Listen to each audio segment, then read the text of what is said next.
Welcome to the Reparenting Daily podcast. In this podcast, we'll dive deep into reparenting, exploring tools and resources to help us through our journey. The podcast is divided into 3 sections. First is a reading. Second is a discussion of the reading, followed by a journal prompt. And the last section is a peaceful meditation for closing.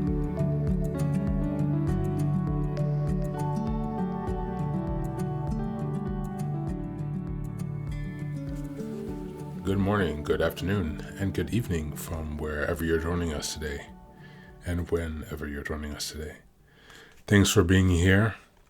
Today we're going to continue with reading from The Laws of Human Nature by Robert Greene, the passive-aggressive section. Let's close the door. Alright, so last time we read the subtle superiority strategy. Now we'll read the sympathy strategy, and this is again from the section Passive Aggression, its strategies and how to conquer them.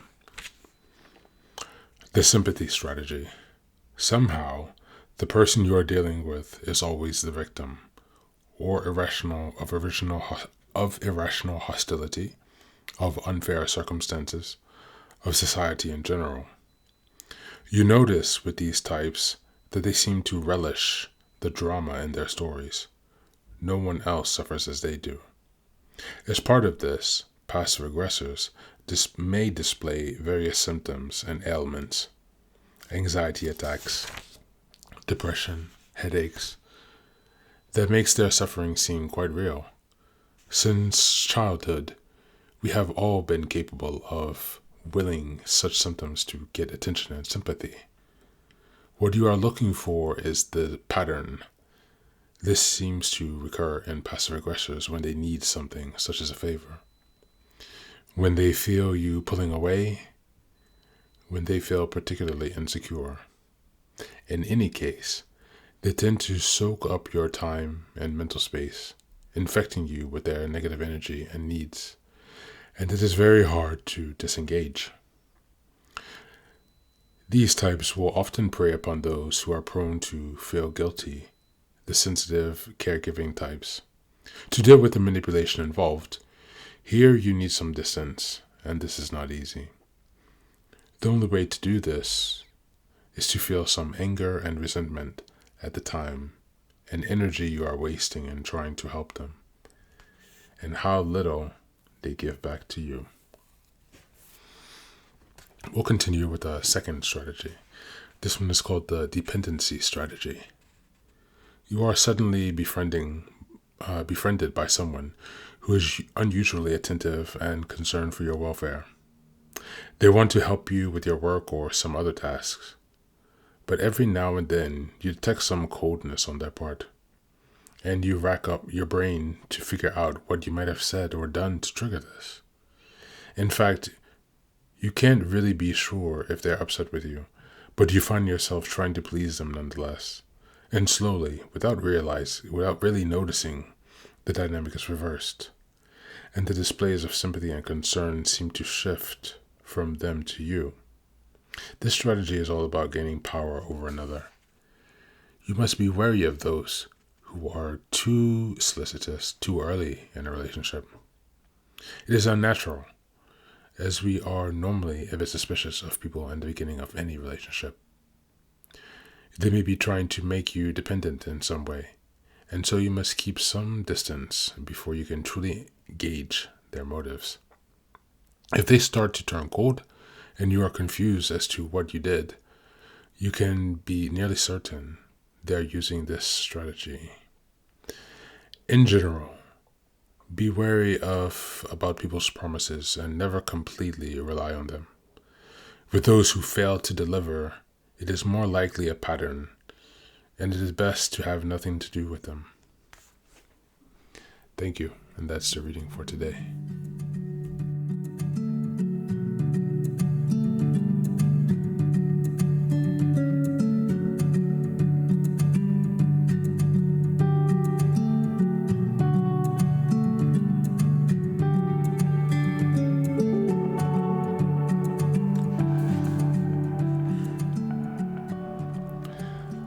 Hi and welcome back. Thanks for being here today. Today we were looking at Robert Greene's The Laws of Human Nature. Passive aggression strategies for sympathy and dependency. And yesterday we read the strategy of subtle superiority. Yesterday we reflected a lot on passive aggression. And today, let's look a bit more closely at these two strategies. Were you familiar with the strategy of sympathy, playing the victim? And do you interpret that as a passive-aggressive behavior? And what about dependency? Do you also create or view that as a passive-aggressive strategy? It's not intuitive, perhaps, but clearly you'll see the explanation of this. And if you do pick up the book, the full version, which I also have, you gain much more information. So I definitely recommend that you buy this book. It's a really great book. One that has also shed a lot of light for me, and allowed me to understand situations and people more effectively. Think about that today and reflect on the passive aggressors in your life. And if you can call or detect any of these strategies. How you become more aware and raise your consciousness is obviously to learn these materials, these strategies.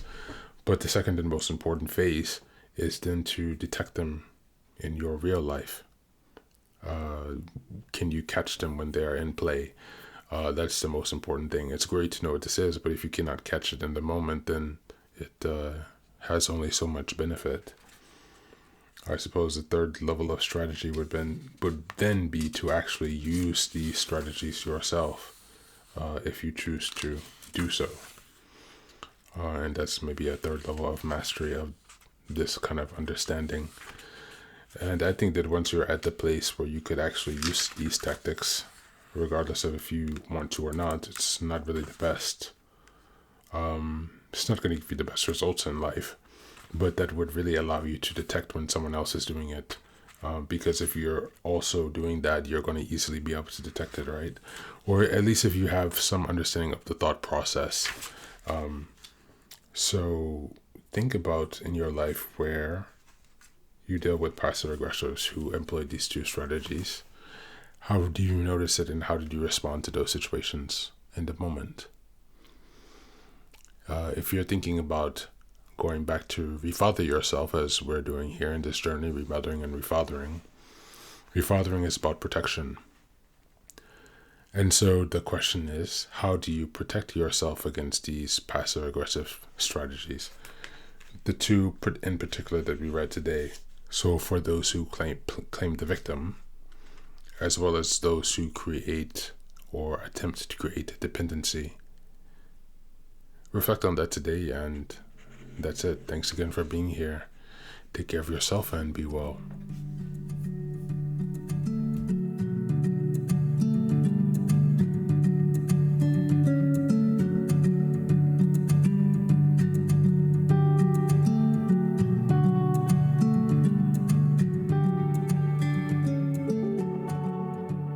And now, let us move on to the final section, the meditation. This is an unguided meditation. I will simply provide some music and you can take some time to relax. Please feel free to choose a location and a place where you feel safe and where you can be undisturbed for the next 10 minutes. You can choose to be sitting down, standing, as you like, wherever you are most comfortable. Thank you for being here and enjoy the meditation.